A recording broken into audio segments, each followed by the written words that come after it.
जब तू प्रार्थना करे तो कपटियों के समान ना हो, क्योंकि लोगों को दिखाने के लिए आराधनालयों में और सड़कों के मोड़ों पर खड़े होकर प्रार्थना करना उसको अच्छा लगता है।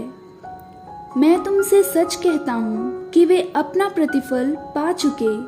परंतु जब तू प्रार्थना करे तो अपनी कोठरी में जा और द्वार बंद करके अपने पिता से जो गुप्त में है प्रार्थना कर। तब तेरा पिता जो गुप्त में देखता है तुझे प्रतिफल देगा। प्रार्थना करते समय अन्य जातियों के समान बकबक ना करो, क्योंकि वे समझते हैं कि उनके बहुत बोलने से उनकी सुनी जाएगी। इसलिए तुम उनके समान ना बनो, क्योंकि तुम्हारा पिता तुम्हारे मांगने से पहले ही जानता है कि तुम्हारी क्या क्या आवश्यकताएं हैं। अतः तुम इस रीति से प्रार्थना किया करो। हे हमारे पिता, तू जो स्वर्ग में है, तेरा नाम पवित्र माना जाए, तेरा राज्य आए, तेरी इच्छा जैसी स्वर्ग में पूरी होती है वैसे पृथ्वी पर भी हो।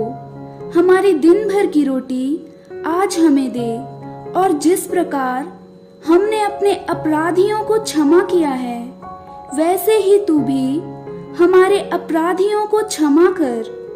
और हमें परीक्षा में ना ला, परंतु बुराई से बचा, क्योंकि राज्य और पराक्रम और महिमा सदा तेरे ही हैं। आमीन। और मैं तुम्हारा पिता होऊंगा और तुम मेरे बेटे और बेटियां होगे। यह सर्वशक्तिमान प्रभु परमेश्वर का वचन है। परमेश्वर ने किस रीति से यीशु नासरी को पवित्रात्मा और सामर्थ से अभिषेक किया, वह भलाई करता और सबको शैतान के सताए हुए थे अच्छा करता फिरता, क्योंकि परमेश्वर उसके साथ था। हम परमेश्वर के हैं। जो परमेश्वर को जानता है वह हमारी सुनता है। जो परमेश्वर को नहीं जानता वह हमारी नहीं सुनता। इस प्रकार हम सत्य की आत्मा और भ्रम की आत्मा को पहचान लेते हैं। जो कोई पाप करता है वह शैतान की ओर से है, क्योंकि शैतान आरंभ ही से पाप करता आया है। परमेश्वर का पुत्र इसलिए प्रकट हुआ कि शैतान के कामों का नाश करे। इसलिए सब प्रकार का बैर भाव और छल और कपट और डाह और निंदा दूर करके नए बच्चे के जन्मे के समान निर्बल आत्मिक दूध की लालसा करो, ताकि उसके द्वारा उद्धार पाने के लिए बढ़ते जाओ, क्योंकि तुमने प्रभु की कृपा का स्वाद चख लिया है। उनका भरमाने वाला शैतान आग और गंधक की उस झील में, जिसमें वह पशु और झूठा भविष्यद्वक्ताओं भी होगा, डाल दिया जाएगा, और वे रात दिन युगानों युग पीड़ा में पड़ते रहेंगे। वह हमारे लिए इस कारण मरा कि हम चाहे जागते हो चाहे सोते हो सब मिलकर उसी के साथ जिए। इस कारण एक दूसरे को शांति दो और एक दूसरे की उन्नति का कारण बनो, जैसा कि तुम करते भी हो। तब वह बड़ा अजगर अर्थात वही पुराना सांप जो इब्लीस और शैतान कहलाता है और सारे संसार का भरमाने वाला है, पृथ्वी पर गिरा दिया गया और उसके दूत उसके साथ गिरा दिए गए। फिर मैंने स्वर्ग से यह बड़ा शब्द आते हुए सुना, अब हमारे परमेश्वर का उद्धार और सामर्थ और राज्य और उसके महिमा का अधिकार प्रकट हुआ है, क्योंकि हमारे भाइयों पर दोष लगाने वाला जो रात दिन हमारे परमेश्वर के सामने उन पर दोष लगाया करता था, गिरा दिया गया है। हे भाइयों, यदि कोई मनुष्य किसी अपराध में पड़ भी जाए तो तुम जो आत्मिक हो नम्र के साथ ऐसे को संभालो और अपनी भी चौकसी रखो, कि तुम भी परीक्षा में ना पड़ो। वह इस भीड़ को देखकर पहाड़ पर चढ़ गया और जब बैठ गया तो उसके चेले उसके पास आए और वह अपना मुंह खोलकर उन्हें यह उपदेश देने लगा। धन्य है वे जो मन के दिन हैं, क्योंकि स्वर्ग का राज्य उन्हीं का है। धन्य है वे जो शोक करते हैं, क्योंकि वे शांति पाएंगे। धन्य है वे जो नम्र हैं, क्योंकि वे पृथ्वी के अधिकारी होंगे। धन्य है वे जो धार्मिकता के भूखे और प्यासे हैं, क्योंकि वे तृप्त किए जाएंगे। धन्य है वे जो दयावंत हैं, क्योंकि उन पर दया की जाएगी। धन्य है वे जिनके मन शुद्ध हैं, क्योंकि वे परमेश्वर को देखेंगे। धन्य है वे जो मेल करने वाले हैं, क्योंकि वे परमेश्वर के पुत्र कहलाएंगे। धन्य है वे जो धार्मिकता के कारण सताए जाते हैं, क्योंकि स्वर्ग का राज्य उन्हीं का है। धन्य हो तुम जब मनुष्य मेरे कारण तुम्हारी निंदा करे और सताए और झूठ बोल बोल कर तुम्हारे विरोध में सब प्रकार की बुरी बातें कहे, तब आनंदित और मगन होना, क्योंकि तुम्हारे लिए स्वर्ग में बड़ा फल है, इसलिए कि उन्होंने उस भविष्यद्वक्ताओं को जो तुमसे पहले थे इसी रीति से सताया था। तुम पृथ्वी के नमक हो, परंतु यदि नमक का स्वाद बिगड़ जाए फिर वह किसी काम का नहीं, केवल इसके कि बाहर फेंका जाए और मनुष्य के पैरों तले रौंदा जाए। तुम जगत की ज्योति हो। जो नगर पहाड़ पर बसा हुआ है वह छिप नहीं सकता, और लोग दिया जलाकर पैमाने के नीचे नहीं परंतु दीवट पर रखते हैं, तब उनसे घर के सब लोगों को प्रकाश पहुंचता है। उसी प्रकार तुम्हारा उजियाला मनुष्यों के सामने चमके, कि वे तुम्हारे भले कामों को देखकर तुम्हारे पिता की जो स्वर्ग में है बढ़ाई करे।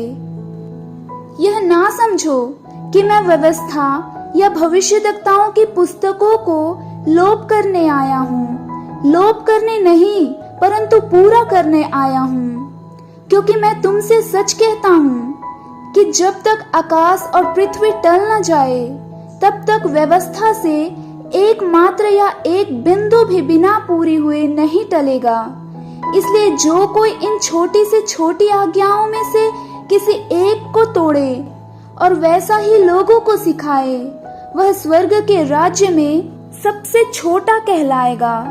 परंतु जो कोई उन आज्ञाओं का पालन करेगा और उन्हें सिखाएगा, वही स्वर्ग के राज्य में महान कहलाएगा। क्योंकि मैं तुमसे कहता हूँ कि यदि तुम्हारी धार्मिकता शास्त्रियों और फरीसियों की धार्मिकता से बढ़कर ना हो, तो तुम स्वर्ग के राज्य में कभी प्रवेश करने ना पाओगे। यीशु ने उससे कहा, मैं तुमसे सच कहता हूँ कि आज ही इस रात को मुर्ग के 2 बार बांग देने से पहले तू 3 बार मुझसे मुकर जाएगा। उसी दिन यीशु घर से निकलकर झील के किनारे जा बैठा और उसके पास ऐसी बड़ी भीड़ इकट्ठी हुई कि वह नाव पर चढ़ गया और सारी भीड़ किनारे पर खड़ी रही और उसने उससे दृष्टांतों में बहुत सी बातें कही। एक बोलने वाला बीज बोने निकला। बोते समय कुछ बीज मार्ग के किनारे गिरे और पक्षियों ने आकर उन्हें चुग लिया। कुछ बीज पथरीली भूमि पर गिरे, जहां उन्हें बहुत मिट्टी ना मिली और गहरी मिट्टी ना मिलने के कारण वे जल्द उग आए। पर सूरज निकलने पर वे जल गए और जड़ ना पकड़ने से सूख गए। कुछ बीज झाड़ियों में गिरे और झाड़ियों ने बढ़कर उन्हें दबा डाला। पर कुछ बीज अच्छी भूमि पर गिरे और फल लाए, कोई 100 गुना, कोई 60 गुना और कोई 30 गुना। जिसके कान हो वह सुन ले।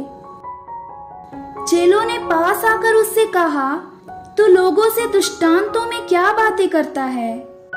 तुम तुमको स्वर्ग के राज्य के भेदों की समझ दी गई है, पर उनको नहीं, क्योंकि जिसके पास है उसे दिया जाएगा और जिसके पास बहुत हो जाएगा, पर जिसके पास कुछ नहीं है उससे जो कुछ उसके पास है वह भी ले लिया जाएगा। मैं उनसे दृष्टांतों में इसलिए बातें करता हूँ कि वे देखते हुए नहीं देखते और सुनते हुए नहीं सुनते और नहीं समझते।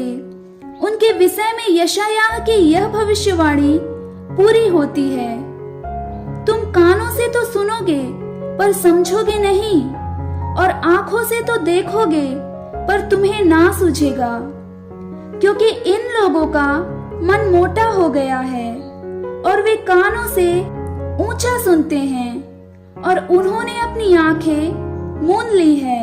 कहीं ऐसा ना हो कि वे आंखों से देखें और कानों से सुनें और मन से समझें और फिर जाएं और मैं उन्हें चंगा करूं।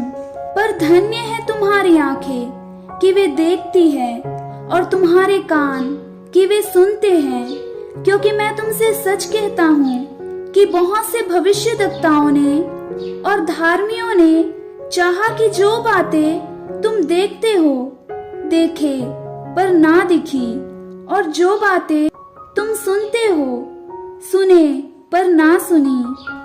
अब तुम बोलने वाले दृष्टांत का अर्थ सुनो। जो कोई राज्य का वचन सुनकर नहीं समझता, उसके मन में जो कुछ बोया गया था उसे वह दुष्ट आकर छीन ले जाता है। यह वही है जो मार्ग के किनारे बोया गया था और जो पथरीली भूमि पर बोया गया।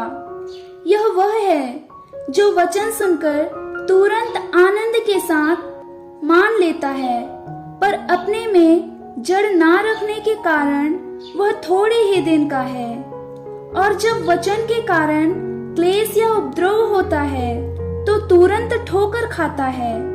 जो झाड़ियों में बोया गया यह वह है जो वचन को सुनता है, पर इस संसार की चिंता और धन का धोखा वचन को दबाता है और वह फल नहीं लाता। जो अच्छी भूमि में बोया गया यह वह है जो वचन को सुनकर समझता है और फल लाता है, कोई 100 गुना, कोई 60 गुना और कोई 30 गुना। आप सभी को जय मसीह की प्रियो, जीसस कॉर्ड्स चैनल में आपका स्वागत है। मैं विश्वास करती हूँ इस चैनल पर परमेश्वर आपको लेकर आए हैं। परमेश्वर इस चैनल के द्वारा आपको आशीष देना चाहते हैं। मैं जानती हूँ हमारे जीवन में बहुत दुख आते हैं, बहुत तकलीफ आती है, परेशानी आती है, लेकिन मैं आपको बताना चाहती हूँ ये परमेश्वर का वचन जो हमारे पास है, जो इस चैनल में हमारे पास है, आपके लिए जीवन है, आपके लिए छुटकारा है, आपके लिए आपकी आशा है, आपकी प्रार्थना है। इस वचनों को सुनिए, इन वचनों के साथ प्रार्थना कीजिए, इन वचनों को चलाकर घर में छोड़ें। और मैं आपको विश्वास देना चाहती हूँ कि इन वचनों के द्वारा आपके जीवन में परमेश्वर का पवित्र आत्मा काम करेगा। परमेश्वर आप सबको आशीष दे, आपकी प्रार्थना का उत्तर आपको जरूर दे। आप सभी को जय मसीह की। God bless you all.